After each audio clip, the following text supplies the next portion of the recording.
sebelumnya. Kenapa Bung Frit saat ini malah harus kontra dengan mereka? Ada apa ini? Ini menurut saya itu orang gila. Mereka itu agak gila, sudah stres.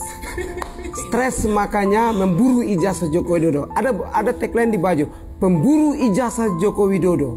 Ini kan emangnya ijazah Jokowi ada apa? Masalahnya di mana? Jadi kalau mau melihat background saya, memang betul saya itu mantan relawan Anies dan Timnas Amin. Saya dapat 2 jabatan. Jabatan saya di Timnas Amin itu adalah yang pertama penggalangan media sosial, penggalangan milenial, dan yang kedua adalah media sosial. Jadi saya juga yang ikut rapat, memberikan masukan, ikut memviralkan tentang kegiatan. Demo-demo juga? Demo-demo saya yang pimpin malah. Tanggal 16, kalau mau tahu tentang penggulingan atau pemaksulan Joko Widodo, pada saat 2000 tanggal 15 Februari malam di Timnas Amin itu sendiri, saya yang meminta, gimana kalau kita demo, turunkan Jokowi, KPU curang, Gibran curang, Jokowi curang, Prabowo curang. Itu ide saya. Oh, Pak Prabowo juga curang? Saya bilang curang semuanya, semua curang. Bukan sekarang mereka katanya sayang sama Pak Prabowo? Dulunya katanya begitu, tapi ternyata semuanya begitu. Jadi malam itu saya umumkan dan ternyata saya ajak beberapa relawan-relawan, termasuk ibu-ibu yang sekarang ikut Roy Suryo. Ibu-ibu ini TPWA atau ARM? Yang itu ibu-ibu yang mengaku-ngaku organisasi A, organisasi ARM dan sebagainya itu dulu sama-sama dengan saya. Malam kita komunikasi, saya cuma minta toa satu, besok kita kumpul di Timnas Amin, gabung dengan pendukung Ganjar Pranowo. Saya ngomong terbuka saja. Jadi bukan relawan Anies saja, mereka juga gabung dengan kita. Kita demo tanggal 16 di depan KPU. Yang paling pertama kita targetkan adalah gulingkan Jokowi. Yang kedua adalah kita lagi meminta agar ini pemilu curang harus diulang. Pemilu ulang 16 Maret 2024. Kalau nggak salah juga yang mimpin itu Jenderal Sunarko sama Soeharto juga ya? Nah, di pertandingan di demo berikut itu yang mantan Menteri Agama itu naik orasi. Itu kan pembina. Ya, itu pembina relawan saya. Pembina. Berkali-kali saya ketemu, abang izin saya foto kirim di grup bahwa abang pembina saya. Alasan sampai keluar dari sana itu apa? Dan ini begini Om Irjan. Saya itu cukup kesal. Politik ini sudah selesai. Sudah saatnya kita stop melawan yang lain-lain atau menghajar Jokowi atau Prabowo Gibran. Kita tunggu dulu. Kalau mau hantam ya hantam menterinya yang mungkin kebijakannya tidak sesuai dengan kepentingan rakyat. Kita boleh sikat, saya setuju. Ini yang dihantam Jokowi ini kan sudah berhenti, sudah stop, sudah tidak presiden, sudah jadi rakyat seperti kita.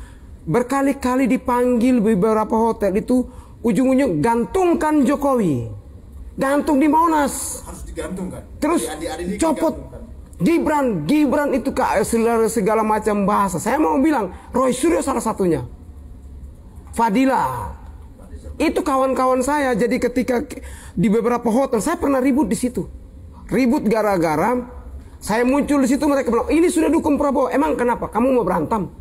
Pendukung sebelah, saya sama relawan yang mantan relawan. Jadi saya duduk dengan Amin Rais, duduk dengan yang namanya Tifa, duduk dengan Roy Suryo, Refli Harun. Memang itu sama-sama. Setelah kedua kali dicek yang mantan ketua KPK juga, Abraham Samad juga.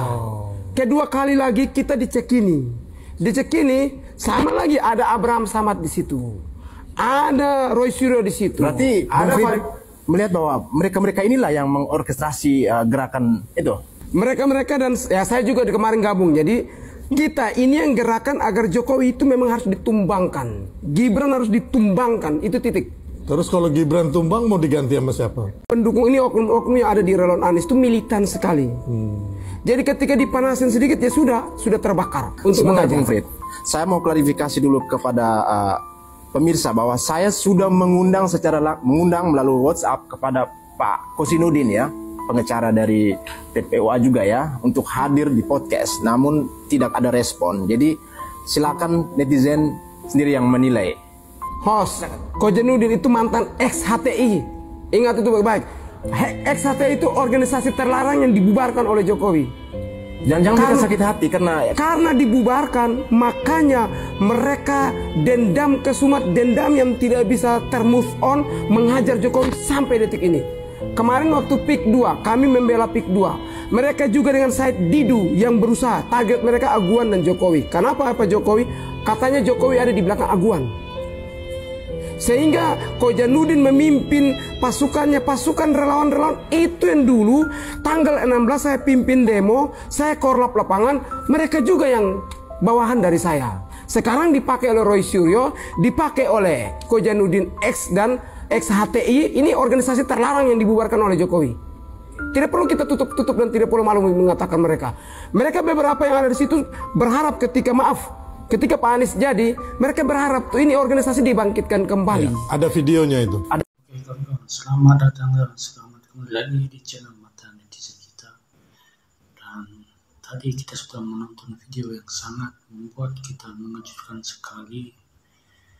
Pernyataan dari salah satu relawan dari Anies dan juga bagian dari relawan Ganjar pada saat Pilpres kemarin, dan dia telah membocorkan tentang hal terkait yang dilakukan oleh relawan Anies dan Ganjar ini terhadap Bapak Presiden Jokowi dan juga anaknya Gibran Raka, sehingga kita dapat melihat dan menilai tadi sangat-sangat tidak memiliki moral sebagai warga negara Indonesia terhadap apabila benar yang telah mereka lakukan itu dan memang terbukti, kawan-kawan. Yang kita tahu yang memberikan penjelasan tadi itu adalah salah satu relawan Anies yang sangat-sangat tegas. Kalau kita lihat dari sosial medianya, sangat-sangat sekali menekan Jokowi dan juga Gibran. Dan dengan terbentuknya pikiran yang baru samanya dan pemahaman tentang kebenaran, maka dia pindah dan tidak mendukung lagi. Karena kenapa dia tadi menyerahkan situ? Karena tujuan mereka ini terus mendorong Bapak Presiden Jokowi ini dibuat masalah, dicari masalah, sehingga namanya ini jatuh, tergelincirkan, dan juga Gibran harus diturunkan menjadi wakil presiden Republik Indonesia. Dan ternyata tadi alasannya itu karena ada Bapak Presiden Jokowi ini telah membubarkan masalah komunitas VNI. Jadi mereka itu mau membalas kayak balas dendam gitu loh, kawan-kawan, dikarenakan Bapak Presiden Jokowi membubarkan organisasi mereka, dan memang organisasi mereka ini tidak sangat mendukung dan tidak sangat didukung dengan undang-undang, maka nyalah dihapus atau dibubarkan. Makanya lah mereka balas dendam dan kesal terhadap Jokowi ini sehingga mencari masalah-masalah. Begitulah kawan-kawan, bagaimana menurut kalian tentang video ini? Berikanlah pendapatmu di bawah kolom komentar.